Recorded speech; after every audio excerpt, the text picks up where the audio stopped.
Preseason game number 2 is on tap for our Washington Commanders. It is Monday, August 18th.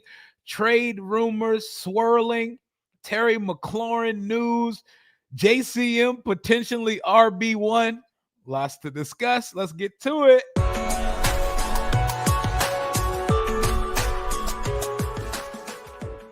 What it do and what's going on, Washington Commanders Nation? It's your boy Rio Robinson, and preseason game number 2 for the Washington Commanders will be tonight at Northwest Stadium. We're back at home for the first time all year, rocking the burgundy jerseys I anticipate, which is why the offense has been wearing burgundy tops in practice this week. How are y'all feeling out there today? NDA Days, Fat Hot Dog 66, the real Richie Rio, my boy Jern, Nicole, how we doing? Kenny, smash that like button. Y'all already heard my guys, but it is preseason week number 2. The NFL dropped this graphic. Joe Burrow is on the upper half of this graphic, but we don't care about that. They got my quarterback front and center on the graphic, looking over his shoulders all provocatively and seductive like a Herbal Essence commercial. How are y'all doing right now?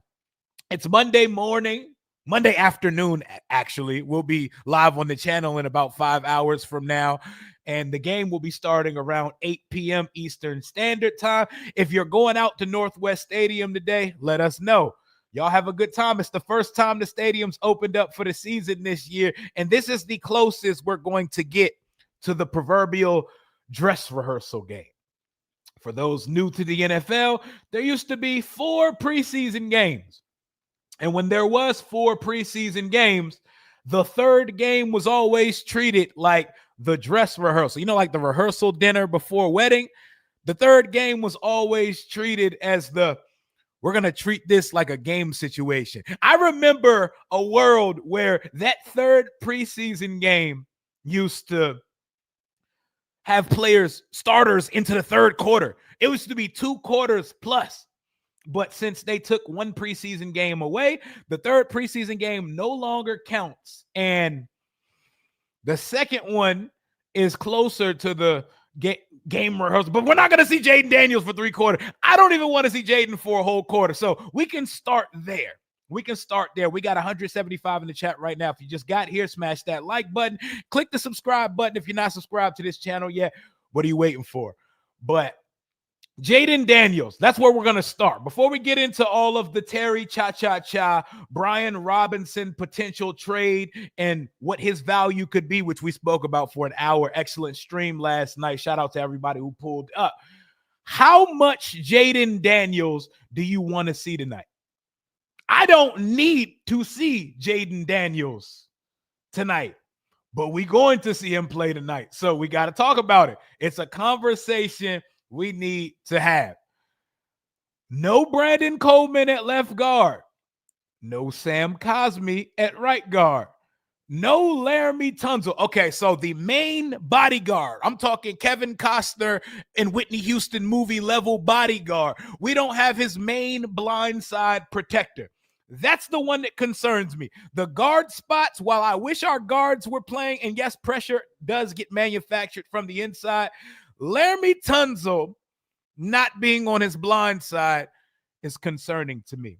And I know the easy point to make was last year, Cincinnati's defense was hot dog water, which is also true. We did not punt or turn the ball over on them Bamas one time. You know, Washington was still in the lab rat phase of our offense last year, and we walked circles around that defense for 4 quarters, 38 points. We actually could have scored more. But this is a meaningless game, and there better be a good plan to get the ball out of Jaden's hands fast and to have him hand the football off. Hand it off as much as possible. I don't need to see too many long developing pass plays because that is the entire investment of the franchise right there, looking at us over his shoulder in the graphic in front of you right now. So how long do y'all want to see Jaden Daniels tonight? I'll start. But before we get to that, my boy Dawson, what up, gang? What up, what up, what up? Let's support the channel all day. Appreciate you for the $4.99, my guy, and for always locking in.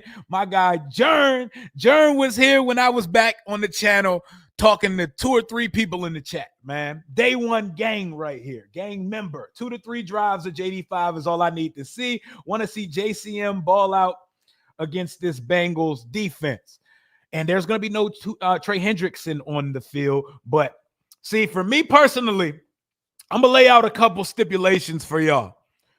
Let's start the conversation with, when do we pull Jaden? Okay, scenario number 1. Jaden and the starting offense go right down the field and score a touchdown to start the game. Does Jaden Daniels go back into the game? Let me see what y'all got in the chat. If Jaden and the offense go right down the field like Joe Burrow and company did versus the Philadelphia Eagles 2 times in their preseason opener, how late do you play? How late do you keep him in? If they score, I'm sorry. Have at it, Sam Hartman. Sam Hartman, go take your happy ass on the football field. Aura, all that, go. Go for it. I'll leave some of the other starters in. Debo, you can come on out. Jaden, come on out. Biotish. Zach Ertz not playing, so we don't got to worry about him. Fuck it. Put BROB in. Damn, we in a world where we talking about BROB potentially running at the 2s. And yes, we're going to get to the running back room and how we're going to divvy up those reps tonight. But starting with 5, though. Okay, so I think we're pretty much on the same accord. If Jaden comes out and takes us straight down the field for 6, bring his skinny ass in bubble wrap, throw him in the trunk, bring him back out week 1 when the Giants come to town, man. Like, get his ass the hell up out of here. It's a beautiful day in America where Jaden Daniels is playing football. I miss seeing that man throw a ball. There's a selfish side of me that wishes we could see a full half of Jaden Daniels. But I don't want to see that in a preseason game. There is nothing significant about Jaden. He's one of those ones. I don't need to see him play a half of football. I'm going to be excited to see him throw the ball around for a series. So, obviously, if they go and score immediately, everybody's going to say, get him out of there. What if they go down and get a field goal on the first drive? They go down methodically, go up and down the field and get a field goal. Do you want to send them back out there one more time just to see if they could touch some end zone dirt, or you've seen enough? My boy Dawson said, I got my eyes on Amos and JCM. Bro, Amos, he should be these are the 2 players that most people, and you could throw in Jalen Lane as well. Everybody's eyes should be on Trey Amos, but I want to cause, this is what I want to do. When Trey Amos gets passes caught on him by Jamar Chase and T. Higgins, I need us as a fan base to not lose our mind about it. This is probably the best wide receiver tandem in the entire league.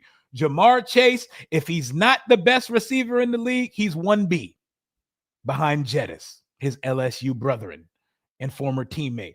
But I want to see if Jamar Chase gets in his ass 1 rep, how does he bounce back from it? What's his resolve like? Does he put his head down and pout and his body language looks terrible like Forbes used to? Or does he got that baller in him when he's like, all right, bet, say less, shake his head like Cam Newton used to back in the day on the Carolina Panthers when he was still elite and getting busy in this league? But man, watching Trey Amos go. And the JCM thing, we're gonna get to that in a second. We're gonna get to my boy JCM, Dawson. We're gonna talk about him because there's a lot to talk about, and there are a lot of different swirling opinions throughout the fan base. And you know our fan base, we defend an average player like they share a genetics with us. They share bloodline with us. Pull him, except selfishly, I bet the over. You bet the over. Yo. Stop betting on preseason games, Dawson. Y'all got to stop betting on this fake football. As much as I love football and I enjoy watching preseason football, it's some of the nastiest sports product out there, you know? It's not quite the WNBA on a Wednesday night, but it's a pretty bad product because a considerable amount of what makes NFL football go is the high level of quarterback play throughout the league. And we be seeing Uber drivers, Kroger grocery baggers, and Goldman Sachs brokers quarterbacking football teams at this time of year. So it could get real nasty real fast out there. But we love it, though. We're so sick. Yeah, we're all degenerates, Dawson. Don't worry about it. We're all degenerates. Hey, what up, Daryl? Appreciate you for becoming a YouTube member. Y'all go ahead and welcome Daryl to the Rambler family. Whenever you enter the chat or the comments, you're going to have one of my Rio Robinson logos next to your names. Welcome to the family, my guy. We have a good time on this side. And thank you for reing up with your boy. But preseason football, we make fun out of it because we're all fans. We're all sickly, obsessed fans. And the only thing that truly matters in these games is getting through them healthy.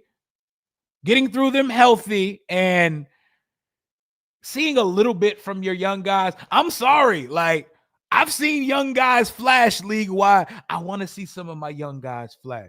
You want to sell to the fan base, especially those that think it's odd that we're shopping B-Rob. You want to show them we got one of them ones in the backfield.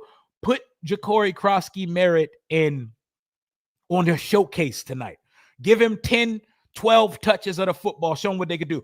Actually throw the ball to Jalen Lane and make sure Jalen Lane got his spikes fixed on his cleats, because I don't need him falling on a punt return. I'm trying to see him run for 20, 25, 30 yards on one of these punt returns.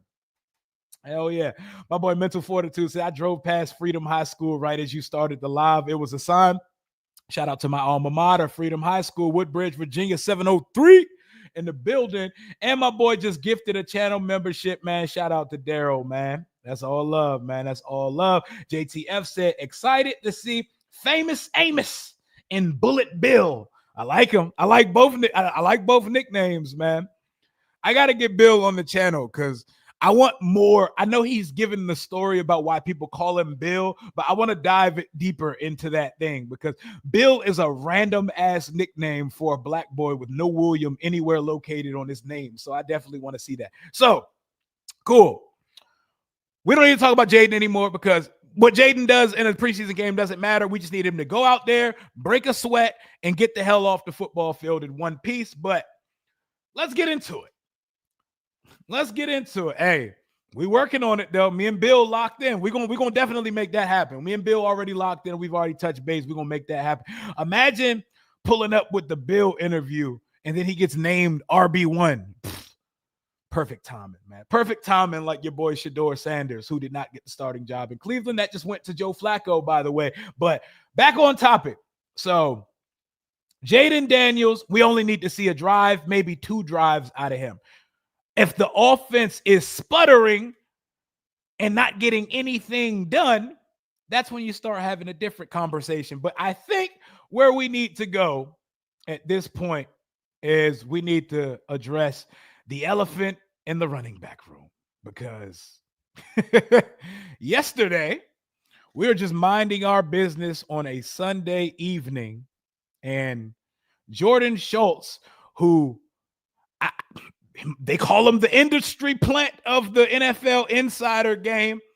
We're talking about a guy whose family like owns Starbucks or some shit like that. He is extremely plugged in, and he breaks news. He comes out on a Sunday afternoon and reports that we've been shopping Brian Robinson around. And Chris Russell, the Rooster, on 106.7 has some interesting comments to make about this Brian Robinson situation.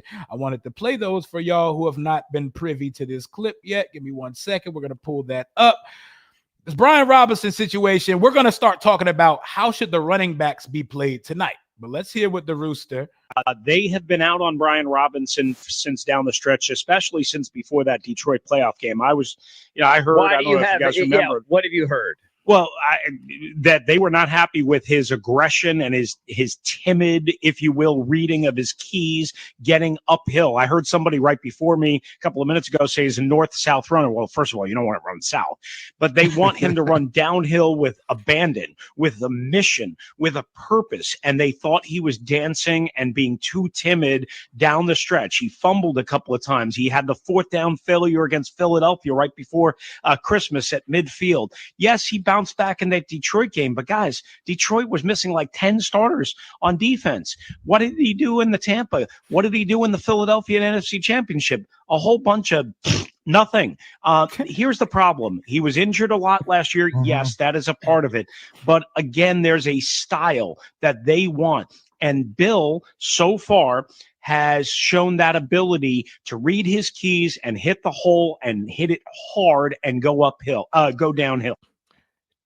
Aggression, timid reading of his keys getting uphill. In case that is too much word soup for you, I'll tell you exactly what's that mean. Remember how we talked about yesterday how Brian Robinson runs with no vision, bro? Brian Robinson runs like sometimes it's like when Velma used to drop her glasses on Scooby-Doo. Not everything is Brian Robinson's fault. I understand that. But also, there be yards on the field that he doesn't see. Trent Richardson could have been one of the best running backs in this league when he came out. But the problem was he couldn't find daylight if it smacked him in his damn face.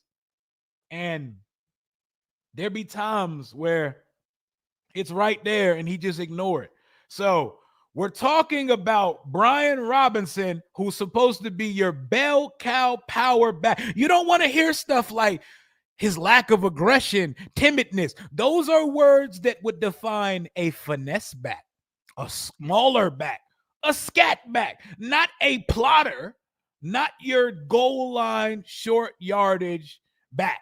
And I'm not trying to call Brian Robinson Jr. Peyton Barber, but I'm telling you, he is a league average running back with 1 year to go on his contract, and there's 0% chance they're extending him. So the writing on the wall is that Ben Standig knew what he was talking about when he came out with this information that B-Rob, his prediction is that B-Rob's not going to be on the final roster. So what that tells me is that they're going to cut him, and they want the word out, put the word out that we back up. They want the word out that Brian Robinson is for sale, because if nobody comes to the yard sale to buy him, he's going to get snipped, which I don't agree with. I think I'd keep him on the roster and get all we can out of him, even if that means Bill is the one being the lead back in the committee. But nothing comes out of Ashburn until it's official now. No more leaky faucets in the building, front office wise, and pipes at the stadium wise. No one's getting shitty toilet water on them at Northwest Stadium anymore, but also no one's finding out. Everything is assumption based. Everything is hypothesis as far as what's going on in the Terry negotiation. So for this to come out through Jordan Schultz means they told him. Someone told him, hey, put the word out that Brian Robinson is for sale. So then you have to start wondering, what could Washington potentially get in a trade for Brian Robinson Jr.? I would like y'all to know. We got to get straight to the specifics. A very good running back in this NFL was traded last offseason. And his name is Joe Mixon. Joe Mixon of the Houston Texans. Let me give you his resume, because Brian Robinson's been in the league for 3 years. He's flirted with 800 yards, never quite got there. But Joe Mixon's resume before getting traded: 620 yards, 4 touchdowns. 1,100 yards, 8 touchdowns. 1,100 yards, 5 touchdowns. 433 touchdowns. 1,200 yards, 13 touchdowns. 800 yards, 7 touchdowns. So we're talking about a Bama that had over 6,000 yards and north of 50 touchdowns in the NFL. and closer to age 30 than Brian Robinson. Do y'all know what Joe Mixon got traded for as a good top 10, 12 running back in this league? You know what he got traded for? He got traded for the 224th pick in the NFL draft, a 7th round pick for a quality running back. Running backs market value is abysmal in the NFL, and the position continues to be more devalued unless your name is Saquon Barkley, Derrick Henry, Jahmyr Gibbs, Bijan Robinson, or James Cook. You're not getting paid in this league because they're just going to run the tread off of you. They're going to kick rocks, and they're going to go draft another one. Because unless you got one of those special 5 or 6 guys, running back is easily the most expendable position in the league and replaceable. Here's the thing. I think we should keep B-Rob for the last year of his contract. But I would be remiss to not think that you can just plug and play another person to get B-Rob type production. What up, what up? Let's be honest. If B-Rob leaves and JCM starts, I think we see a season similar to RG3 Alfred Moore. I don't think that's fair because a rookie 6th rounder running for 1,600, I would never want anyone to heap those type of expectations. Like we didn't see B-Rob run for 800. I think it's unfair to expect a 1,600-yard season from anybody because only about 3 guys in this league can do that. But I think he can get 800 to 1,000. I think he can get 800 to 1,000 easily. But to talk a little bit more about what's going on and preseason game number 2, I'm going to bring on some company. I'm going to bring on one of my homies in the content creator sphere, fresh off his news debut with my guy, Chad Ricardo. We got my boy, Juan Gotti, talking sports in the building. What up, Juan? What's going on, Rio? How you doing, bro? Appreciate you for having me on. Yes, sir. Yes, sir. How we doing today? I'm doing good. It's raining hard. You know what I mean? But outside of that, we're doing well. And hopefully the background is still working out the kinks with it, but hopefully it's getting it done. Oh, it's clean, man. It's clean. It's professional. Got to have a nice little backdrop with it. And you just got your workout in for the day. My boy Juan ready to check in on the field out here, man. Yeah, nah, man. Definitely am, bro. We out there tonight. Hopefully everyone stays healthy, of course, you know, with it being wet and whatnot. But it's exciting, bro. Let's talk about it, man. Because I know that B-Rob news hit you hard because you was the one that was like, he back there in special teams. That ain't a good sign. And remember, when they start having you doing side quests, it's very telling. And we wasn't trying to read the tea leaves on it. Skins fan all day. I appreciate you for the $5 donation. I think B-Rob days are over. He hasn't had an 800-yard season since we've been with us. My boy DB said, what up, Rio? B-Rob to the Titans for 7th. I mean, we will take anything we can get at this point. Chips, mumbo sauce, whatever it takes. If we're lucky, we can get a 10th round pick for B-Rob. So, Juan, walk me through your reaction to officially seeing that we are shopping Brian Robinson Jr. Man, first of all, when I saw it, it wasn't a surprise whatsoever because 2 things crossed my mind. First thing, it was like, okay, Bill is as advertised, but that feels like something we already have came to know up until this point. But it also got me to think, the reason that they're doing this is because the running back room, believe it or not, is oversaturated. And they're like, who 2 things. Which guy can net us some value and which guy can we afford to lose and not feel, you know, like we lost somebody? It's Brian Robinson. So it doesn't surprise me given the fact that he is on a contract year and most teams don't, you know, retain their guy unless they're one of the guys. And Brian Robinson clearly is not. So it wasn't a shocker to me at all. I'm ready to see if he's going to get cut or traded, though. That's the big thing. Yeah, this is interesting because what it reads to me when you see this getting out publicly, because nothing gets out unless the team wants it to at this point. It seems like it's all right, guys, yard sale in DC. If anybody's interested in the services of Brian Robinson, he's probably not making this roster. So somebody throw us something. Throw us something into the draft, pick swap. Somebody give us something for the guy. How would you feel if the team just cut him? It was outright he didn't make the 53 and they kept the other 4 guys. So I'm glad you added that last part on, because that right there would shock me. I think them moving on from Brian Robinson hints at the point that they're going to keep 3 running backs. At first, I was like, Chris Rodriguez just boosts his opportunity to make this roster, and maybe he can be a part of the 3. But how would it look if they had Austin Eckler, Jerry McNichols, and Ja'Cory Krosky as your 3 guys? If they cut Brian Robinson and only keep 3 running backs, I would be surprised at that, because it's like, you really telling me out of all of these backs, Demetrius Felton and all these backs that are in camp right now, he's not one of your best 4? So that in itself would shock me. But if they cut him and then decide to just keep 3 backs, I think that would be, pretty normal, what I expect at this point. I see people throwing around the notion that maybe getting BROB off the books could add another couple million. It's only $3 million. Well, $3 million, that's a lot. It's a lot of money, but $3 million of last year of his rookie contract, I don't really think that's it. I just think they're ready to move on to something else.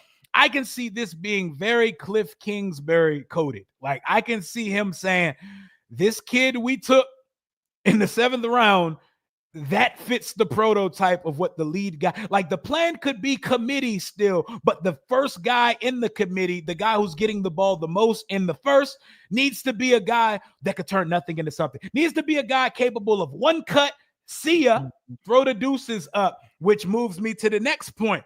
Ja'Cory Krosky Merritt, our guy Bill, that we're all excited to see. So what are your expectations for Bill tonight, and how do you think they divvy up the running back room carries tonight? Yeah, so it's going to be very interesting to see with Bill tonight. But before I even answer that question, Real, back to your last point quickly. He must, like, we already see in preseason and when we go out there in person and see him, what the media team put out there. But he must be killing it behind closed doors for them to feel this confident to move on from Brian Robinson. I mean, I guess it makes it easy since they didn't bring him in, but that's just a little thought right there. But tonight, I'm really more intrigued to see what he does as a kick returner, Rio, if anything. Like, I feel like I already came to know what he can do as a really good running back, even though he had a few carries in New England. I'm really interested to see how he does as a kick returner, because I'm a Luke McCaffrey stan. Like, I'm in the middle. I'm in the gray area with him. Like, I feel like he has potential, but if they want to get rid of him, I can't be mad at him. But I feel like his way of making this roster is kick return. But if Bill goes out there tonight and shows something a little Travion Henderson-esque and probably not as exciting, I'll dial it back. I'll say Antonio Gibson return versus us. If he shows anything of that nature, I think it's not only kissing B-Rob goodbye, but potentially Luke McCaffrey as well. So I think he'll probably get the first crack at the carries, or as going out there as a running back. I think it'll be telling to see when Brian Robinson goes out there, though. If he's out there early, you know what I mean, then it's like, okay, maybe they are shopping him, but they still have some belief in him. If he goes out there second half, but that boy out there with Sam Hartman, yeah. If they put him out there with Sam Hartman, it's like, because then Jahan Dotson, like the second preseason game in Miami, wasn't he still out there in the second half? And it was out there. He was out there with Mariota.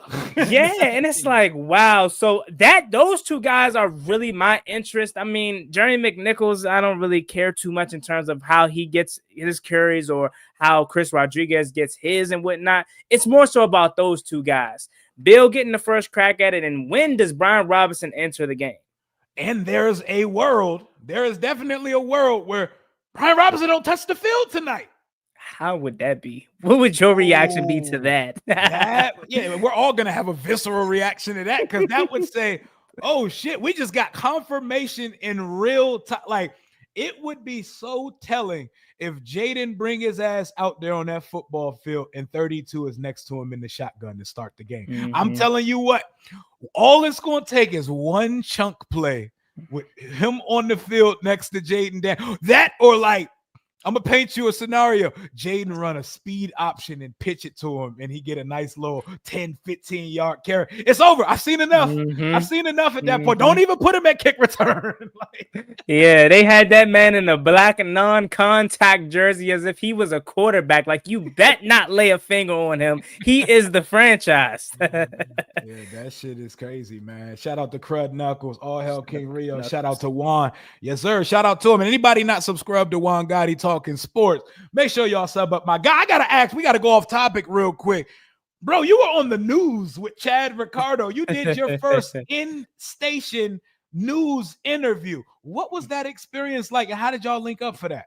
Yeah, so that experience was awesome. Shout out to Chad Ricardo for it. I mean, if you guys know who I am and know me, that's always been my dream as a kid. It's just to be a sports reporter, news reporter, covering this team and just sports in general. And I've known Chad for a while, as I hit him up years ago just to kind of get some advice as a young guy trying to get into that industry. And he, he was very welcoming and gave me real honest advice. And ever since then, we've kind of been, keeping up with each other. And then he just hit me up and said, "Hey, you want to come down?" And I'm like, "Let's do it." So it was a very welcoming experience, and it was surreal. I mean, especially growing up in this area, and it's like we watch Fox 5, and to just be in the actual news station and seeing all the anchors and like different stuff, it's surreal. It's a very cool experience. If this is exactly what you want to do, I urge you to internship, something to just get that experience, because it was very, very cool, man. That is dope, man. That is dope. And it was a really good interview. And obviously you went up there, you was polished, man. You went out there and you represented for the content community. Way to put on for the guys. And shout out to Chad Ricardo for actually seeing some of the talent, because we have so much in this Washington Commanders community. Your favorite team, if it's not a Washington team, y'all don't do it like we do it. We got a whole list of guys putting out excellent content, man. Love to see that. Look for you, though. So JCM, running back wise tonight, how many touches are you comfortable with in a situation close to a dress rehearsal for week 1 type game? You want me to be honest with you, Rio? I'm gonna be completely honest with you. All I need is one big run. You good? Sit him down. That's all I need. You know what I mean? He breaks off a 15-yard curry. I'm good. So whatever they decide, because they said a couple, or no, they said, how did they say? They said a few. So a few is probably like 3 drives. This, you know what I mean? So yeah, so I think they feel that he's a part of this starting unit. So that's what I'm gonna go ahead and say. 3 drives, and inside those 3 drives, maybe 4 carries. Man, I don't know how they decide to do it, because I mean, of course, I know they want to get Jaden some action. But that being said, though, Rio, we are missing basically our whole starting line. So maybe they don't want to put the ball in the hands of 5 too much. So maybe he gets a little bit more, but I'm gonna say modest, about 4 to 5 carries. Yeah, I need a lot of quick stuff with Jaden, a lot of handing the ball off, and I need the return of Cliff Screensbury in 2025. This is what I want to see. This is what's going to have the hairs on my arm stand up at about 8:15 Eastern Standard tonight. I need a Jaden perfectly diagnosed slip screen, and I need Josh Connerly Jr. leading Ja'Cory Krosky-Merritt up the right sideline for a big play. After that, I'm cool. I don't need to see nothing else from those guys. Leave Connerly in the game. Get them boys out the game. Pack them up. Ship them back on September 7th, man. If there's a specific type of play you want to see out of Bill tonight, or just a chunk play in general. Man, I think what would get me excited, honestly, is just a burst through the hole. Literally, I've seen so many times. Now that you said the screen, though, Real, why am I getting? I'm getting kind of flashbacks to Capri Bibbs versus Dallas, and I know that was rare to just bring up, but like that's the kind of excitement that I can see bringing on your face tonight. That kind of play, scoring there for a touchdown. But for me, though, I think I'm simple, bro. Just a nice 15, 20-yard curry up the middle, get the crowd pumping, because I'm gonna be there tonight in attendance. I know it's gonna be hot, like in terms of the energy in the stadium. You in there? Yeah, I'm in there tonight. It's probably gonna be lit, the preseason game. And I can't wait. I'm gonna let you know how it is. He gets the ball tonight, and he gets an electrifying carry. I think it's gonna sound like week 1 in that jump. Make sure you get some good footage when you in there, and get the vlogs out for all the people at home that couldn't make it out to the stadium. We getting a prime time preseason game. Last time we was on Monday Night Football in the preseason, it was like the best Monday night preseason game in history. We broke the Ravens streak. We had the Josh Harris handshake debacle. It was phenomenal, bro. The kickers throwing up signs, Sam Cosmi's dancing in the end zone, and we was throwing gang signs after a Sam Howell Diami touchdown. It was a phenomenal time. moving over to the defensive side of the ball, I think the player we're most excited to see tonight is Trey Amos. Oh, without a doubt. I mean, they got their ones out there. Let me go ahead and put the disclaimer out there now, because Real, you're going to get the comments as well. Oh, yeah. This defense is trash. But it is Joe Burrow and Jamar Chase. If you do not expect them to move the ball on this defense, you are crazy. I'm more so wanting to see just how competent, or I should say, what's the word? Competitive. There we go. Competitive, and how they compete versus these guys, because they're not going to stop them. But I'm with you. Trey Amos is exactly who I'm excited to see. I think, was it you that said that? Like, we'll put Lattimore on the other side, T. Higgins. We want to see Trey Amos versus Jamar Chase. So without a doubt, he is the guy that I want to see. And I don't know if Javon Kinlaw gets any meaningful snaps and whatnot, but they've been talking about him like he is the next. You know what I mean? And I felt confident about that signing, but man, they must see something way better than what we do. Yeah, and I'm good with the Kent. Like, I was one of the few people like, I will take one of those size profile guys. I think at worst he's going to give you Jonathan Allen, but I think he's more athletic and he has more explosion than Jonathan. That's the biggest man I ever seen at the park, bro. That is a mammoth mountain of a man. But Trey Amos is the main character tonight, man, and he's going to get caught on. He's going to get caught on. Jamar Chase is the best in the business. This is Trey Amos' first real smoke. It is one thing in practice to be running a fade with KJ Osborne and Chris Moore and Lucas McCaffrey. It's another thing to be running against Jamar freaking Chase.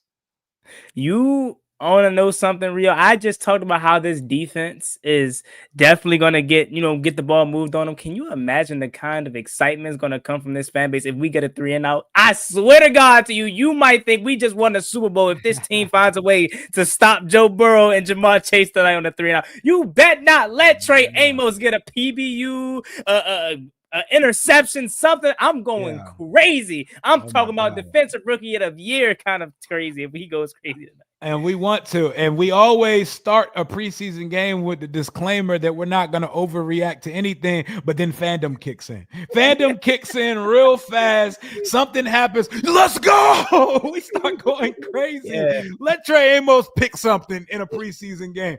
Let somebody go sack let somebody go out and sack the quarterback up front or something like, man, it's going to get lit. And we at home. It's prime time. And it's not just us watching. The world's watching. It's on ESPN. So you want to see those things. But the secondary in general, we're going to be tested. This is the best passer in the NFL. I'm not debating that with anybody. Joe Burrow is the best passer of the football in the league, and he may be the best ball placement quarterback the league has ever seen. So expect to be dotted up. Last time we played this team on Monday Night Football, the first team that punted lost the game, and we didn't punt the entire night. It would do so well for morale to see the defense set the tone and then the offense go down and score some points. But what other players defensively you got circled for tonight? So I got my eye on exactly that whole entire secondary. If I want to, I'm a big Will Harris guy. I really am. And I felt like he's a guy that everyone wants to be quick to compare him to Jeremy Chin. I don't know if it's just because the contract and whatnot, how we finally got a cheaper deal. Chin caught a pick 2 days ago, so they've been, my God, we let Jeremy Chin walk. Another Buddy Baker client, by the way, but continue. Yeah, and then also to your point, OZ, and I'm victim of it. I saw him catch a touchdown yesterday, and I said, we gonna miss him. We gonna miss him. I'm not gonna lie to you, bro. But it's for me, it'll be Will Hurst. I would have said Von Miller, but he's not playing. But in terms of pass rush, he's like the only guy that I was very curious to see. But everyone else is like, I already know what's up with you. You know what I mean? I mean, outside of the rookie guys, but those are going to come in later in the game. I'm talking more so about these starters versus Joe Burrow. So if it's not Trey, it'll probably be Will Hurst. I mean, Marshawn Lattimore would probably be good to see him out there. Finally in action and healthy, but it's like I'm to the point with Lattimore that I just expect him to return back to his old self being healthy. So I guess there's not too many to pick from on that defensive side of the ball. for me. I wish we could see Jordan McGee. I'm growing very concerned with Jordan McGee at this point. I would like to know, where has your concern level fell in the Jordan McGee saga that has been through his first 2 seasons here? Yeah, that's a great question, Rio, because I thought about that the other day as well. It's kind of just getting to the point where it's like, golly, I can't keep defending you. Like I talk so much about this potential. I talk so much about how they believe in you, and how they think he can be really, really good, the next Dre Greenlaw. But it's like, what do we always say, Rio? And you play sports, your best ability is availability, and you're not out there. So how can us as fans continue to hype you up and you're not out there? So I'm gonna be level with. I'm gonna say I'm not concerned right now, but if he has another year where he's missing double-digit games, it's probably to the point where we gotta maybe look elsewhere in terms of adding more to this linebacker core, because I think a lot of what our linebacking core looks like is part of the potential that he can bring to this room. But if he can't, we're gonna have to look elsewhere. So I'm looking at the linebackers, and I'm looking at the depth edge rushers. Who's going to fill out that room? You know who I want filling out the edge rusher room? Jacob Martin instead of Cleveland Farrell. I'm cool on Cleveland Farrell. They adore him in the locker room. He's somehow one of the vocal leaders on the team. Jacob Martin actually has bend. He actually comes around the corner with force.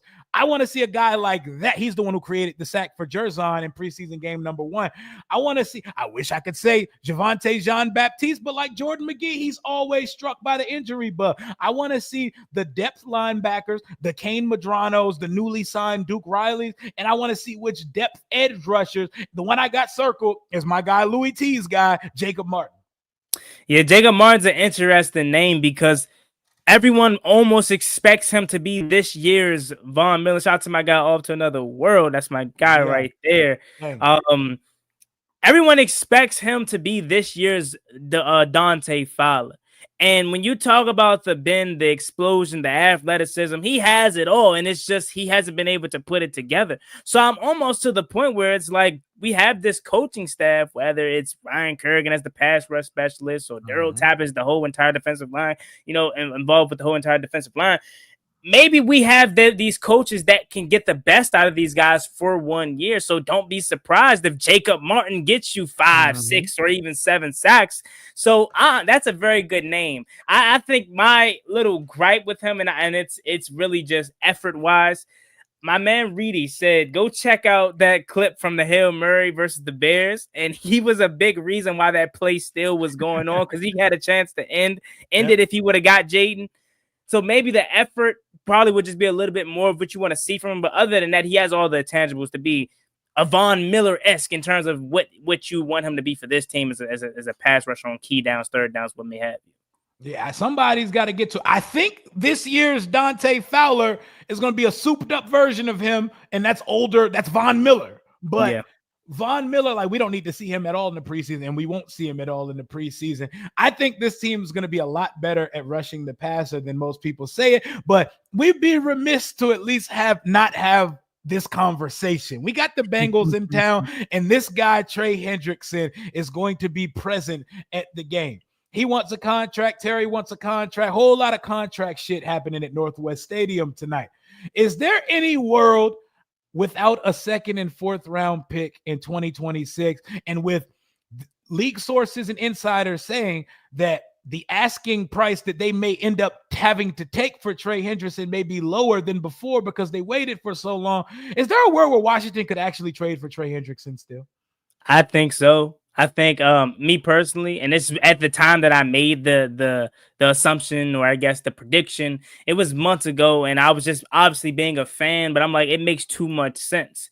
I think when you look at the trading of Trey Hendrickson, you're still going to have to give up something, because he is a guy that's coming off a back-to-back 17 and a half has 17 and a half sacks in both seasons. But as you alluded to, the longer they wait, the more it affects them in terms of the price that they originally asked for. Because remember, coming out the gate, they asked for a first round pick and whatnot. But I think the way Adam Peters can maybe finagle it, I say at least talk to him tonight. I don't expect you to get a deal done. I don't expect you to offer them anything, but at least just check the temperature. And that enough alone is good enough for me.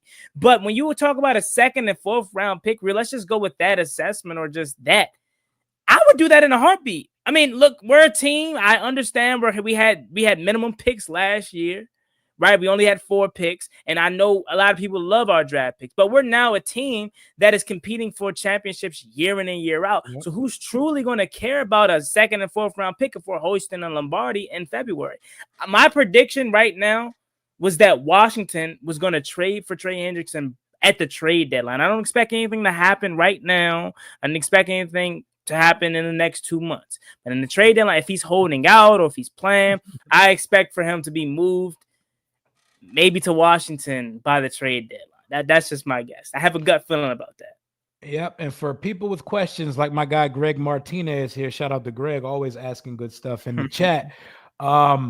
Extensions don't necessarily go into effect right away. So we're looking at 2026 when these extensions are really starting to hit the cap. The way that Washington structures most of his contracts, we're not offering guarantees and we're not offering long-term deal. So every offseason, we're getting almost a clean refresh on the salary cap. We're going to be walking into every offseason with $60 to $100 million in salary cap. So while the effective cap at this current juncture is around $17-18 million, we have money to write extensions to players. It's not the same as signing an unrestricted free agent. So if they were to acquire a guy like Trey, yeah, they could extend Trey Hendrickson and Terry McLaurin. They would have the money for, and the next thing people would say, they're both 30 years old. Trey Hendrickson led the league in sacks last year. He's had 17 and a half sacks multiple years in a row. This is who he is. And there is still a pretty high ceiling on the guy. I don't think we're trading for Trey Hendrickson, but man, would that be an exciting route to go into the season? They extend Terry and trade for Hendrickson and extend Hendrickson. That'd be so lit, bro. That would be lit, definitely, without a doubt. But that's where I kind of differentiate from a lot of other people. I'm not expecting it now. I'm looking at it long term, kind of we get to the middle point of the season, the trade deadline. Rio, if I had to ask you right now, if we got to the middle point of the season and regardless of record, what do you think our biggest weakness would be at that point if you just had to assume right now? An edge and some type of depth in the wide receiver room. Bingo. So in my opinion, I think pass rush is going to be a big reason as to why this team could potentially have a downside to when you go up against the Phillies, the Atlantas, the Detroits and whatnot into the postseason as well. That was the only thing on this roster that I feel like can still affect them. So say around that time, you are, I don't know, first in the NFC, maybe even second in the division and whatnot, but you're clearly a playoff contender and you are just one piece away, or you can just clearly see it's this big thing lacking. You can't see a world in which Washington come November trades for Trey Hendrickson at the deadline to push us over the top to compete with Philly and compete with all the rest of the teams in the NFC. That sounds beautiful, but I would imagine the Bengals want some type of resolution by the season, meaning they're either going to extend him or have him traded elsewhere. And my worst nightmare, trade him anywhere but Philadelphia. Howie Roseman, for whatever reason, has a magnet, and it just brings in everybody in their front office league-wide to answer his calls and to make a trade with them. As long as he does not get traded to the goddamn Philadelphia Eagles, I'm cool. Because can't you see Howie Roseman pushing the chips even further in? They traded for Mechie over the weekend, and now we're hearing they're still scratching to trade some more. They got weaknesses on the team. They still want to add to the team. They're not done yet, and they got draft capital for days next year. Bro, I'm telling you, it would be a sad day on the timeline if I get the notification that Trey Hendrickson is going to the Eagles. It would be sad, but I've came almost to expect it, Rio. Like it really, like when I saw the John Mechie trade, I said, why do they keep doing stuff? Like, can you at least let the season start before you realize what kind of weakness you have, Howie Roseman? Like, it's crazy. Because I mean, I go back way back where like Eagles fans hated this man. And now all of a sudden, I don't know what happened the last 4 or 5 years. He just changed and whatnot. But this dude is a freaking beast when it comes to making trades and signing players. So I'm real. I've almost come to expect that this is going to happen at some point, man. And I'm kind of numb to it, kind of like how we used to be with our Washington Commanders. I know, man. Just anywhere but Philly, Cincy. That's all I ask your stupid ass franchise. Do not trade him to the Philadelphia Eagles. But before we continue this conversation a little more, here's a word from today's sponsor. Please get your tickets from SeatGeek in 2025. I've been looking to find the best deal on Washington Commanders tickets for the 2025 season, which is why I want to give the sponsor of today's video, SeatGeek, a huge shout out. With over 28 million downloads, SeatGeek is the #1 rated ticketing app. There are more than 70,000 events listed on SeatGeek, including concerts, sporting events, festivals, and more. The NFL is right around the corner and MLB is in full swing. I love using SeatGeek. Recently used it, lock in my training camp tickets. Most notably, I was at the Grand National Tour with my son, Kendrick Lamar, and SZA at Northwest Stadium. SeatGeek has your back. Each ticket is rated on a scale of 1 through 10, so you know you're getting a good deal. So look for the green dots. Green means good, red means bad. Plus, every ticket is backed by their buyer guarantee. And you know I had to come through for y'all using promo code RIO for $20 off tickets at SeatGeek. That's $20 off your first purchase with promo code RIO. RIO. Make sure you click the link in the description to download the app and have the code automatically added to your account so you can use it later. Thank you again, SeatGeek, for sponsoring this video. Shout out to SeatGeek, promo code RIO. Shout out to everybody who's messaged me so far and say, hey, yo, Rio, I got $20 off them Cowboys tickets and stuff like that, man. Use it. Get that $20 off and let me know when you do. But back into tonight's preseason game, now that we got this Trey Hendrickson conversation out of the way, we need to see a little more from Jalen Lane tonight because we're hearing about the connection between 5 and 83 in practice, and we're probably going to have to rely on him to be the primary guy in the slot as well as a starting punt returner. What do you want to see out of him at home in his first preseason home opener game? Man, I think you hit it right on the head. I think when you talk about last week, expecting a guy that had a lot of hype coming out of the training camp and one of the biggest rookies you were expected to see, it disappointed me a lot to not see him get much of anything. And a lot of it was due to us not getting stops and Sam Hartman just not really being that good. So I think tonight I need to see something, whether it's a catch, whether it's a end around, or whether it's a punt return, something to get me to really, because I'm not going to sit up here and act like I didn't buy in. I expect him to be really good, but I need to like have something to chew on to say, you know what, maybe, you know, this is why they think he is damn good. Because I mean, we've already seen it from Bill, we've already seen it from Josh Connolly in the game and in training camp and whatnot. I need to see something that tells me, hey, he got it. So yeah, it doesn't have to be much. Just give me something that, like, you know what? Okay, I can see that speed. And I'll even go a step further. I know no one wants to see this. I know. But even if we had a play in which he snuck behind the defense and it was slightly overthrown by Jay, so even something like that would get me like, okay, I see what they're talking about.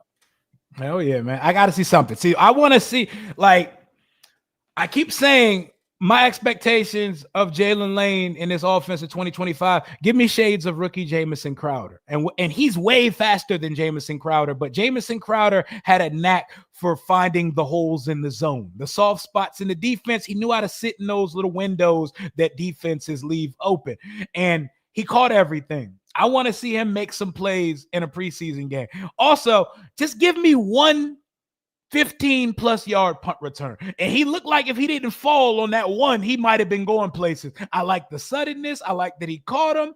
But We can't be on that Antonio Gibson getting attacked by the grass monster every time you get the ball. So I just want to see some of what we've been here. I just want guys to look as advertised, because in practice we're hearing that the connection is pretty strong between JD5 and Jalen Lane, but the connection with Jaden that we've been hearing, we already know what it is with him and Ertz. But the one positive about Terry being out for now, even though they just lifted him on pup and we're going to see him soon, Debo been getting active at practice, and we haven't even seen gadget Debo yet. We haven't seen wide back Debo, gadget Debo, or really slot Debo. They got that boy on the boundary as a vertical threat, because he's got to be, because our only two vertical threats have not practiced. That's Noah Brown, that's Terry McLaurin.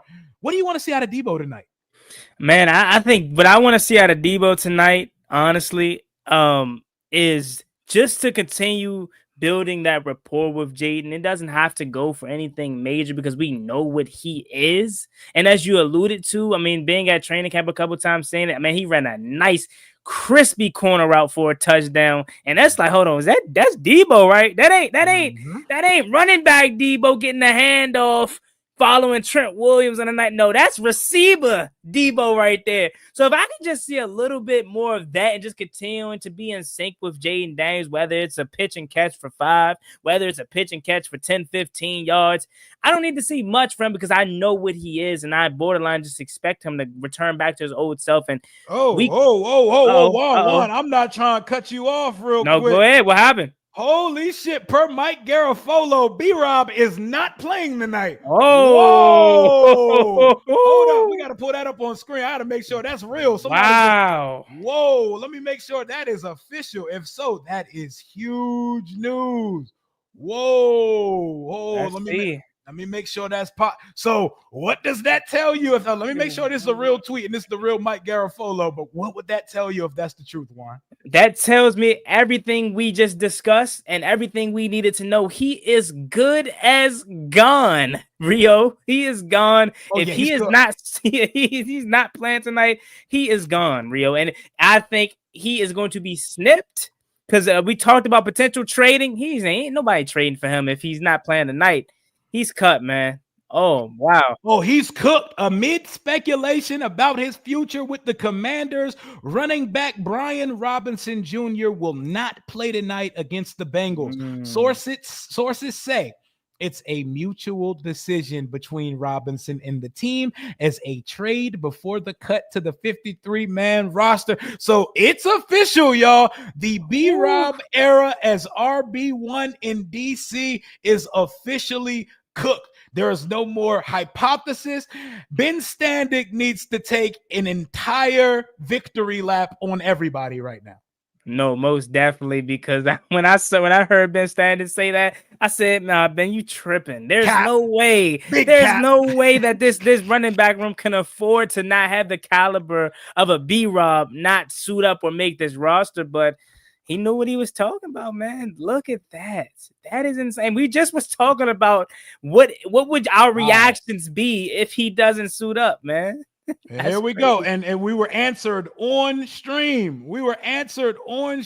Holy shit. Breaking news off the presses. Everything you've heard about us is true.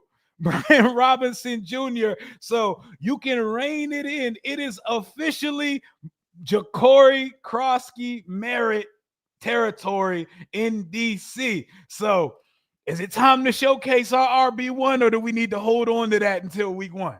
I think it's time to showcase him, at least a little something. You got to, a little bit. I mean, unless he's blowing you away like we assume he is at camp in terms of what he's doing, you got to show him a little something, because he's your running back 1 now. So you got to get him a dress rehearsal with the ones. But back to earlier, Rio, I wish we was there every day, because he must be killing it in camp for them to truly feel like this is the right move to do, and to rely on a 7th-round rookie as your running back 1 coming out of the gates. It is crazy. This is wild. And wouldn't be our first time. I think it's unfair to give Alfred Morris type comparisons, especially like rookies don't run for 1,600 in any league, especially rookies without burst and real explosion. Like Alfred Morris came out the gate, and there were a lot of context as to why that took place. But also, I think Bill's more talented than Alfred Morris was coming out. So there's also that side of it. Yeah, without a doubt. I mean, again, this is a guy that had he played last year, he probably would have been a 3rd, 4th round pick. And he's a guy that showed exactly what we need. I know the first time Cliff Kingsbury cut on that film, he probably fell in love. And clearly it's showing that he's having all the praise. Has this been the most hype that we've been for a 7th round pick? Because I know what Cam Curl ultimately turned into, but this guy hasn't done much. Yeah. Exactly. That is crazy. Yeah, he came in like a wrecking ball. He came in like a wrecking ball and caused destruction in the running back room. Bill came in so smoking. They had Brian Robinson trophy collecting and doing side missions with the punt return team. And you know what's crazy about that? I kept questioning, why is he back there? Because I know when everyone talked about it, they said, oh, he's back there, but he hasn't done nothing. No, I physically seen him catching punts. And I said, what the heck is BROB doing over there? Like live in the flesh. Like, why is he back there?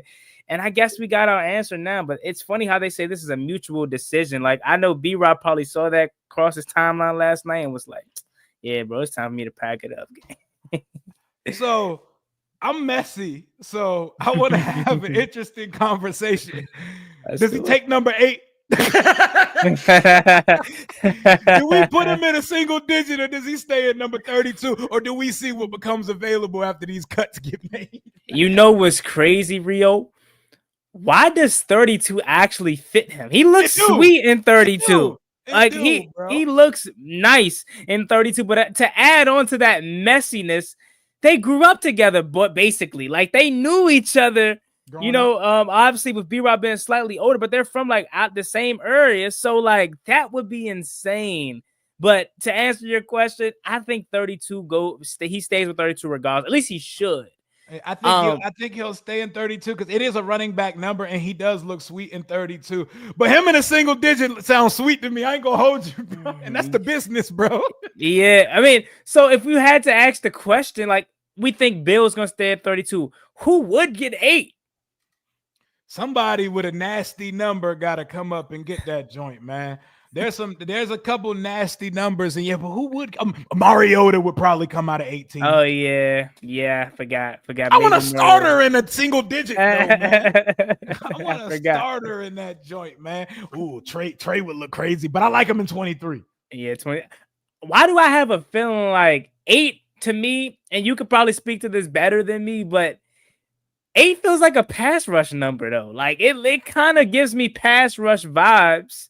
And I don't know if we have anybody that, can grab that or not. But 8 would I feel like that would be good. Revo and 8, nah, that don't fit Revo. Yeah, I think Revo he not a finesse. He a blue collar guy, man. What are you talking about? Nicky Jabwala just confirmed the same thing. Mike Garafolo is a national writer. What in the entire hell are you talking about? It's already been confirmed. Y'all be wilding. Y'all be here. When am I going to come on and talk about a national media? Nicky Jabwala, who's number 1 in the beat over here, just said the same thing. B-Rob's not playing. We're not going to see B-Rob in a Washington Commanders uniform again. It's a new era in D.C. Not going to hold you. We pray for times like this. Let's go, Bill. It's Bill season. It's Bill season, baby. We got a running back that can get skinny through the hole, that can jump cut, that's shifty, and with some speed to him. And a one-cut, take off, throw the deuces up type of player, man. Wow. This is crazy. No more paying Bob. But why do I keep seeing Ed's rubbing his hands like Birdman? Like that's like the 30th time I didn't seen that. Because Ed had a little kerfuffle with B-Rob seeing his tweets. Like I feel like to keep that same energy, it might have been at someone like me or Ed Oliver. But B-Rob looked Ed in his eyes and didn't sign his son's shit at training camp because he knew who he was. So wow. That's why everybody. That's the inside joke on why Ed is probably somewhere. Ed put that GTA 5 bounty on B-Rob, huh? Dang. Oh, man, that's crazy. But to allude to your point, though, like, Rio, we've came and I know we haven't seen much out of him yet, but like we assume what he can turn to. Just remember the days of Peyton Barber and those days of just trash backs, mid backs, I should say, because Antonio Gibson to me was not trash, but he just wasn't nothing crazy.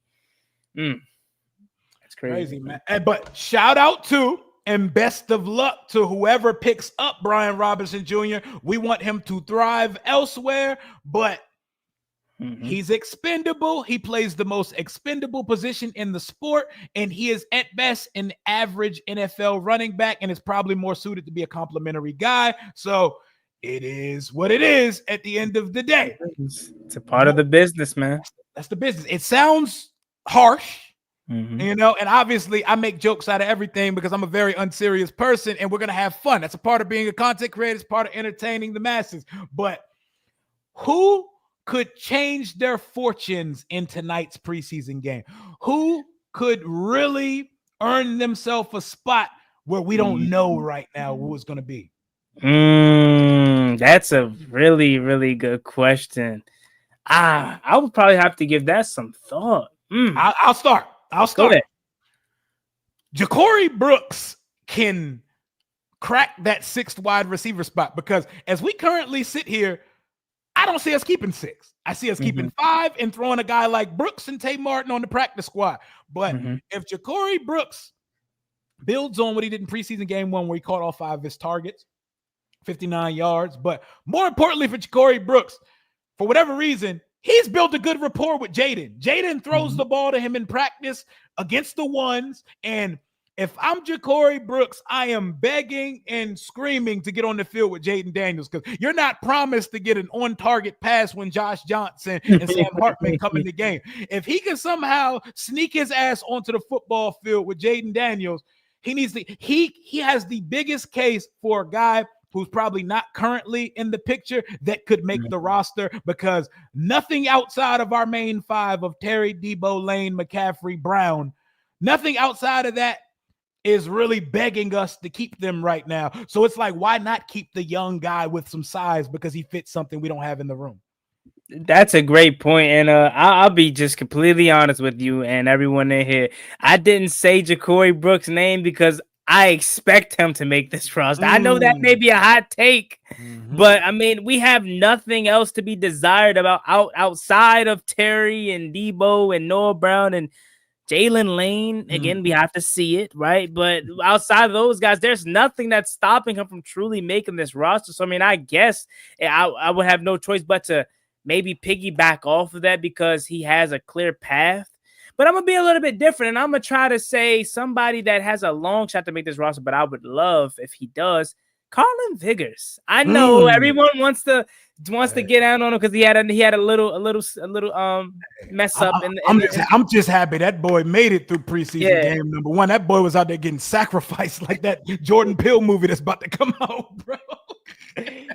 Man, and that's why I had to put the disclaimer out there, because they've been giving him a hard time throughout this week, and it doesn't make it any better that we play on Monday, which he had to sit through all of that this longer than usual. But I'm gonna go ahead and go with Carlin Vigors. There's something to him. I don't expect him to truly make this roster due to the fact that we've had a substantial upgrade in terms of the cornerback room as a whole. But if there was a guy that I would love to get a crack at making this roster, and remember what Austin Eckler says a lot to the running back specifically, but this applies to the whole team, your best way to make this roster is special teams. So I don't know if he could play a little bit of that tonight or in general to boost his overall chance of making this roster, but it would probably be that for me. And I saw someone say Matt Gay.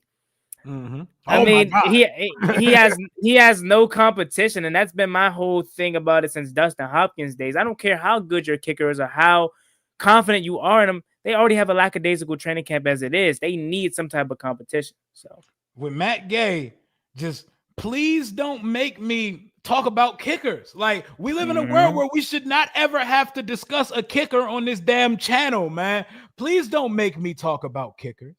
Please. No. Please just make the kicks, and maybe we go for it on 4th down if it's like a 50-plus yard kick, because I don't even want the bad juju. I don't want this fan base sweating every time he steps on a regular season field. So Matt Gay, just do your job. He been banging them through in practice. He been making them joints. Please don't make us work. Luke McCaffrey, that is somebody who needs to show me something tonight, because I have the bar almost in hell for Luke McCaffrey. Anything I get out of Luke McCaffrey will be seen with a silver lining, because I don't expect much. What are your thoughts on Luke McCaffrey up to this point? Yeah, we slightly mentioned it earlier. Me personally, I'm in a great area with him. Like, I don't want to give up on him, but it's getting to that Jordan McGee standpoint of it's kind of getting hard to defend him. So people like a Rio Robinson that comes on here and says the bar is set low for him. I have no evidence to kind of defeat that or say, Rio, no, this is why I think he has, but he hasn't done anything. So it's kind of like he's just blah. And I think he's living off of the McCaffrey last name in terms of that's what they hope he can be like his dad or his brother. But it's like, I seen this man, Jaden dropped a absolute dime. The back of the end zone, 2 defenders in camp. And I'm literally 2 feet away from the play. And he drops it. And I'm like, Luke, this is the kind of things that people are saying about you that these are reasons why they don't want to believe in what you can provide to this team. But on the flip side of that, it's like it is year 2 of Luke McCaffrey, but he has to show a lot, I'm assuming, for you, Rio, huh? Just so he can kind of get out of hell. I mean, I don't expect a lot, so he doesn't like. I just need this.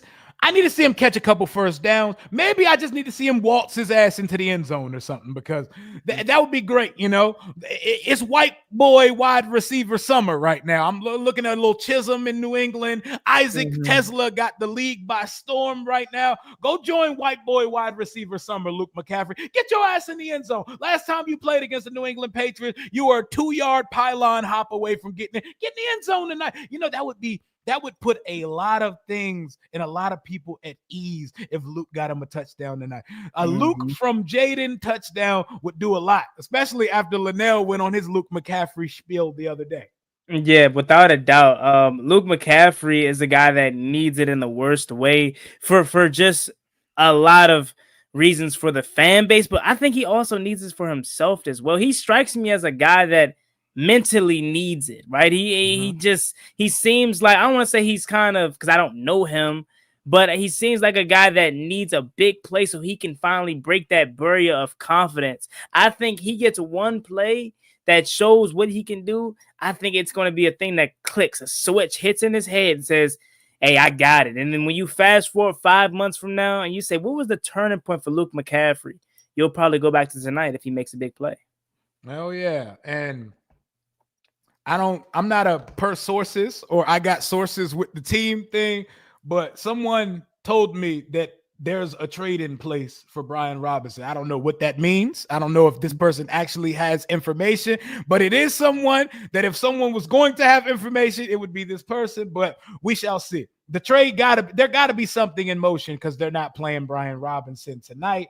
But shout out to my guy Ozgob223 for the 199 super. Let's fucking go. JD5 MVP Netflix. If you know, you know. I would love to see Jaden on Netflix quarterback next year, by the way. That would be You know, 5 hate that shit, Rio. He does not like the attention, man.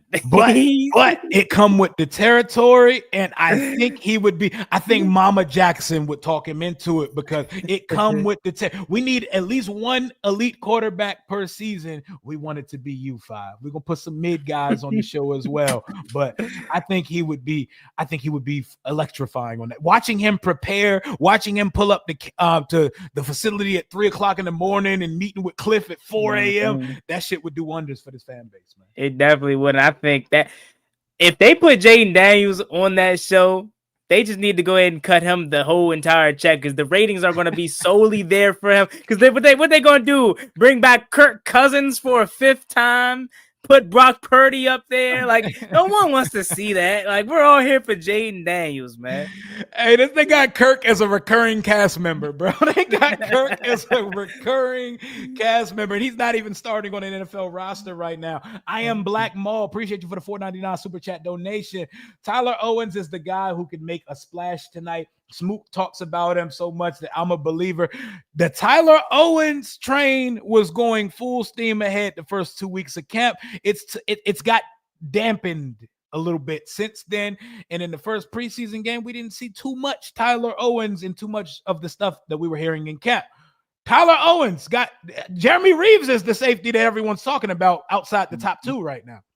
Yeah, I mean, you look at Tyler Owens, how he burst onto the scene last year as a special teams guy, and we still expect it, but I think a lot of what he was a little bit banged up this camp as well, so maybe that could play a factor into why we haven't been hearing much out of him. But as you alluded to, y'all made the funny about Revo when in the photo shoot. Y'all say he looked like y'all might have spoken into existence. He looked elite, bro. You know, he looked fire. He looked the best out of all the guys that were in the photo shoot. Jaden and Zach Ertz, right? He looked sweet, Clean, and bro. I think y'all may have spoken into existence because he's been getting extensive burned with the ones, and I felt like for years now our safety room has never been good to the point where we shouldn't be in year 8. I'm gonna just say for Revo 6, 7, 8, one of them that he's finally getting action as to see what he can do as a safety. Now I don't expect him to be crazy good, but it's like, hey, could put him out there. But Tyler Owens, I'm not really too stressed about him because whatever happens to him, he's gonna be around because he's ultimately a core piece of this special teams unit. Yeah, man. Jeremy Reeves, that guy plays with. Whenever I hear Joe Witt talk about violence, he's the first person I think of because he's trying to take the absolute head off of Bama's every time he pulls up with the pad. Even in a preseason game, I'm telling you, Jeremy Reeves thinks about them sleepless nights of not being on a team every time he gets in front of somebody. He don't ever want to think about not having a job in this league again, but would love to hear Tyler Owens having a day as well. So to close this one out about preseason game number 2, how concerned are you putting Jaden Daniels behind a line of Wiley at left tackle, Chris Paul at left guard, Biotish at center, Allegretti at right guard, and rookie Josh Connolly Jr. at right tackle? Rio, and I'm going to say this for you and everyone out there. My man Nick Allegretti is a solid piece. He can step in for you if you need to be. I'm not worried at all. Is it ideal? No. Would you want Cosme out there? Would you want the rest of your offensive line, Laramie Tunsil out there? Of course. But first of all, you have 5 who knows how to protect himself. And it ain't like you putting trash out there. You know what I mean? Wiley's cool. Right, I think last year, the EB year really put a bad stench on him because last year he was really solid at times. So I'm not worried one bit. 5's gonna get that thing out of his hands if danger comes, and I think they know better. I think DQ, Cliff Kingsbury, anybody with a mouth in that locker room is saying, "Hey, y'all bet not get 5 touch tonight. I bet not." Hell yeah! And the game plan should be like Cliff probably talking to Jaden like, "Listen here, motherfucker, like we need you in September through February. You better not be audibling into these long developing pass plays when I say just throw a drag, when I say just throw a screen. It's just live to see another down, live to see another day, week, and season." But I don't think they would put Jaden out there if they had any real concerns about that patchwork unit of the offensive line. But Nick Allegretti, he held it down last year. He held it down. He was solid, you know. At times could be one of the weaker links on the line, but the offensive line was much better than we expected it to be. Come on now. We all shamed the hiring of Bobby Johnson. OG Bobby Johnson came in here and turned this line into a top half of the league offensive line immediately. Yep, definitely. I mean, I know a lot of people saw that New York Giants hire, former New York Giants guy. But what a lot of people have to understand about coaches around the league, similar to how they say coaching matters for players, personnel matters for coaches. You can't sit up here and expect me to just put up this glamorous group if I'm getting a bunch of 55 overall players. Like, I need some type of talent. Now, granted, he had Andrew Thomas and Evan Neal, maybe, like, even though he wasn't really nothing of much, but like he didn't have much to work with, and he gets to Washington and it's just a total 180. So I'm all for the rest of this back end of this offensive line because I think we'll be fine tonight. Yep, man. But I ask you also, what I asked the chat earlier in the show. And appreciate you, my guy Quan Bostic, for the $9.99. Thank you for holding us down. Hell to the Redskins, hell to y'all. And shout out to everybody watching. We got over 833 in the chat right now. It is a Monday afternoon. Washington plays about 5 hours from now. We are previewing preseason game number 2, which brings me back to circling back to where we started the show. If Jaden take the offense down and score first drive of the game, are you pulling him out the game? Without a question. I think Cincinnati's has this thing. They're finally doing it the right way, right? Putting their starters out there, getting their feet wet. And I think Cincinnati did a big thing last week of having them play multiple drives. I think Washington, on the other hand, doesn't need to, but if it's looking bad, that's why DQ said we'll play a few. I think one drive and touchdown is good enough. But let's say they move the ball a little bit first drive, bat down, pass on third down. Now you got to punt. All right, send them back out there. Second drive, it's kind of moving the ball as well. Let's say we set for a Met Gay field goal. Then it's like, okay, maybe we've seen enough between those two drives. No, okay, let's put them out there one more time. Bang home, touchdown. That can be how the 3 drives go. Or on the flip side, it can be a one and done for JD5 going down and getting a touchdown. And if that is the case, without a question, you pull him. Go ahead and put Sam Hartman and Josh Johnson out there if Jaden Daniels takes us down and score a touchdown. And I can just already see it now. Oh, yeah, I can see it right now, too. They get it done immediately. Go ahead and yank them up out the game. And that was a great point, George. JD5 can handle being out there. We're not putting out some raw, mechanically deficient, slow process clock. We're not putting Sam Howell out there tonight, y'all. We're putting out a quarterback that not only can process it fast, but can read and react accordingly. And y'all see what the second gear looks like when he identifies that it's time to giddy up. So we don't got nothing to worry about. I'm Rio. That just hurt the heart right there.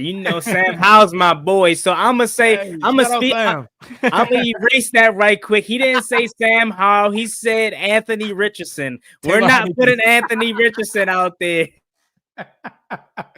Oh man, Anthony Richardson really about to not start over Daniel Jones, bro. That's crazy. Wild quarterback rooms around the league right now. I'm so glad we don't have to trot out Daniel Jones or Joe Flacco. We are in a blessed situation as Washington fans. But Josh Connerly versus Shamar Stewart is something I'm circling for tonight. We're getting some rookie on rookie first round violence taking place. That should be a fun matchup. Are you muted? I think you're muted. That Sam Howell comment got me muted. That should knock him off his rocker a little bit. But no, that Josh Connerly versus Shamar Stewart matchup should be really, really fun to watch. I think this should be a very good test for him. Having a pass rusher that he actually, I watched a couple of his clips. He looked damn good in his first Bengals game. You can't really tell that he missed a lot of camp. But speaking from the Bengals side of things, I mean, I just don't understand why you would want to have a Trey Hendrickson out there to bolster that line alongside that young fella. But right. it would be interesting. I mean, Josh Connerly, we looked at him in person and whatnot. He is kind of small. I'm not gonna lie. He's young. He's kind of small. Shamar Stewart's kind of big and powerful, so we'll see how he adjusts to that. But that's the league. Get big. Get in the weight room. Let's go. Does he have his welcome to the NFL moment tonight? I don't know. We'll see. But I think my guy JCJ will be just fine. Yeah, man, he needs that. He needs to get stronger now that he's in an NFL weightlifting and nutrition program. And I need to see it. I want to see I want to see how my first round pick looks up against another first round pick. And it's a first round pick that, despite the fact that he doesn't get sacks, he gets to quarterbacks. He gets in the vicinity, and I don't need anybody sniffing the jersey of number 5 tonight. But to close out this one before I let you get up out of here tonight, Terry McLaurin is still unsigned as we sit here. We get conflicting reports. He's asking for this. The team's asking for that. They want to meet here, yada, yada, yada. He's now off the PUP list and will be resuming practicing and probably on the sideline with the team tonight. Where are you at as far as, or is the team going to get an extension done, or are we at that time of the year where we're getting close to you're just going to play on the last year of your contract and we're going to talk again in the spring?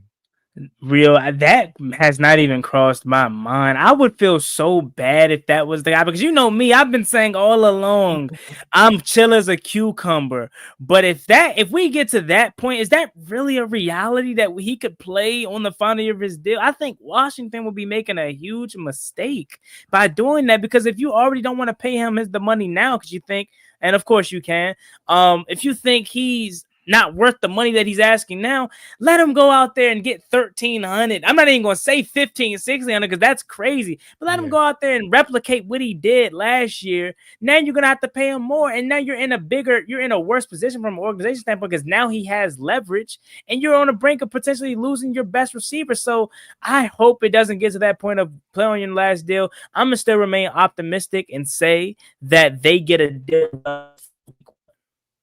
Okay. When you think they get it in by week 1, that would be nice. But most importantly, we need Terry ass back out at practice. We need him up to speed by week 1, because we need him back doing what he do, especially if they're going to give him a pay raise. We can't have no slow starts. The first 2 weeks of the season last year, Terry was getting locked down. And yes, there were obviously miscommunications and plays that Jaden could have made to 17. I can't have 5 weeks of under 40 yards next year. I can't have that ever again, especially if we're extending him. So I think something gets done. I already set up a stream that's sitting there out there in the world ready to go for the day they do extend him. So hopefully by September 1st, we get it done. But I know regardless of what happens, we're going to see Terry out there for week 1. So just give me your prediction about what happens tonight, and I'm going to let you sign off. Yeah, so I think what we see tonight is we see the offense firing on all cylinders. I truly do, because I think it's a true test to see what Jaden Daniels can do without his top guy, but I don't think he misses a step. Outside of that, I think Trey Amos has a nice showing.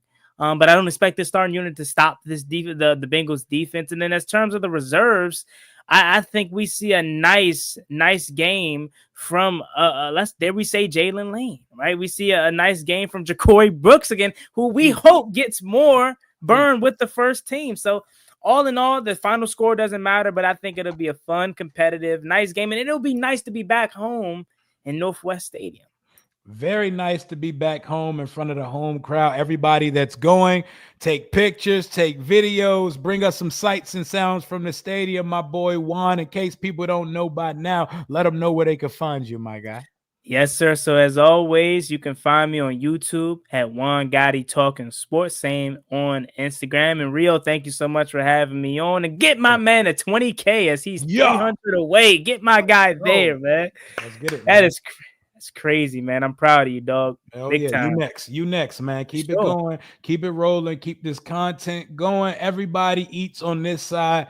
We are walking into our first season as content creators where our team actually has a Super Bowl window. This shit means something to us, Juan. It does, man. It's crazy. All the years where we had to cover this team and talk about trash and sit here and make videos after blowouts against the Bears. That, you know what I mean? Coming on screen with a wife beater on, yelling at the camera and shit. Like, come on, man. We deserve this shit, man. And I'm so happy for everyone. I truly am, man. I am. Yeah, we deserve this as content creators, as fans, and as everybody in this, man. Appreciate you for rocking with me, my guy. You have a good rest of your day, my boy.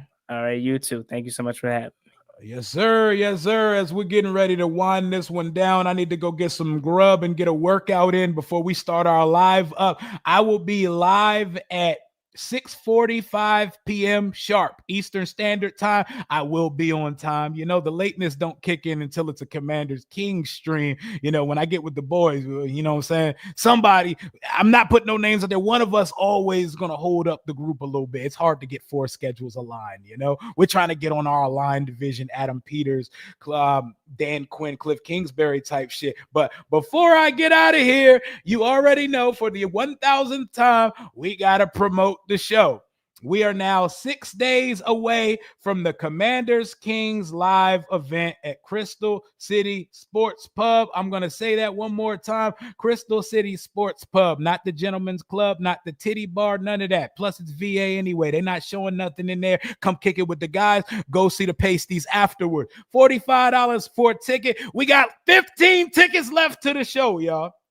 We got 15 tickets left to the show. Cop your tickets to Commanders Kings Live. We're going to be turning up doing a 53-man prediction, game-by-game record prediction, and you're going to be a part of the show. We will be live streaming it as well. And if you cannot attend the show, you can also donate to the event via the bronze, wild card, silver, or gold tiers on the same link where you can buy the tickets. That is all I got for right now. See y'all in a couple hours at 6:45. Like Lou say, meet me there. Beat me there. Don't meet me there. Hell to the Washington Commanders unless something crazy comes out, like the Brian Robinson trade being finalized and I got to run home from the gym. I'll see y'all in a couple hours. Blessings and have a great Monday. We're watching some primetime football in a couple hours. We out.